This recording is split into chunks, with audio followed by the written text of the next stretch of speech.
un régulier de l'événement et un grand adepte de l'IDAT, mais je suis aussi très heureux du thème de ces 2 journées cette année, puisque je pense que l'Europe digitale est à un tournant, avec énormément d'initiatives qui sont des initiatives très modernes, qui rompent un petit peu avec certaines approches de ce qu'on appelle Not Invented Here en mauvais français.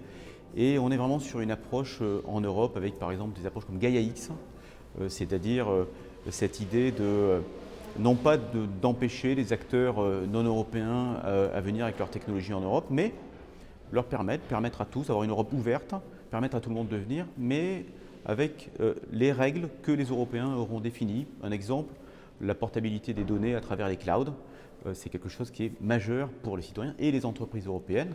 Tout le monde peut venir en Europe, tous les fournisseurs de cloud, mais en respectant ce type j'appelle même des valeurs, mais qui doivent devenir des politiques, des règles.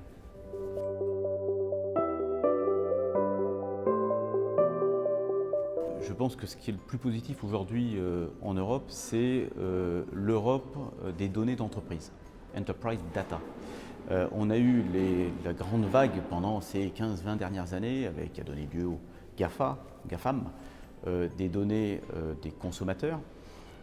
Aujourd'hui, plutôt que de regarder derrière et d'essayer de faire du rattrapage sur certains plans, il vaut mieux regarder devant, regarder l'immensité de l'opportunité des données d'entreprise, les applications, les services qu'on peut créer à partir de ces données d'entreprise, dès lors qu'on aura accepté de les partager dans un cadre. Et les partager dans un cadre, c'est là aussi des règles très simples qui vont permettre de le faire. Un petit peu comme on a fait la RGPD il y a quelques années et qui aujourd'hui est copiée par beaucoup de régions dans le monde, par beaucoup de pays, de continents. Ça c'est l'aspect positif. L'aspect, je crois le deuxième c'était inclusif.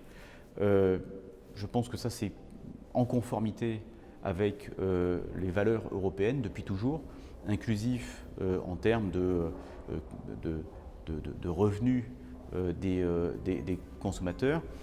Inclusif en termes de taille des entreprises, très important que les petites, les moyennes et les grandes entreprises de la même manière aient accès au digital. Inclusif bien sûr en termes de handicap, c'est un sujet dont on ne parle pas assez, mais c'est très important pour l'entreprise comme nous par exemple.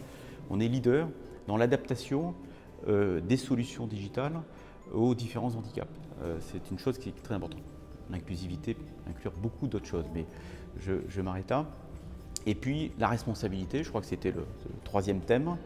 Je parlais tout à l'heure de l'Europe de la donnée d'entreprise. Gaia-X est une initiative en Europe dont nous sommes membres fondateurs d'ailleurs avec quelques autres entreprises, allemandes et françaises notamment.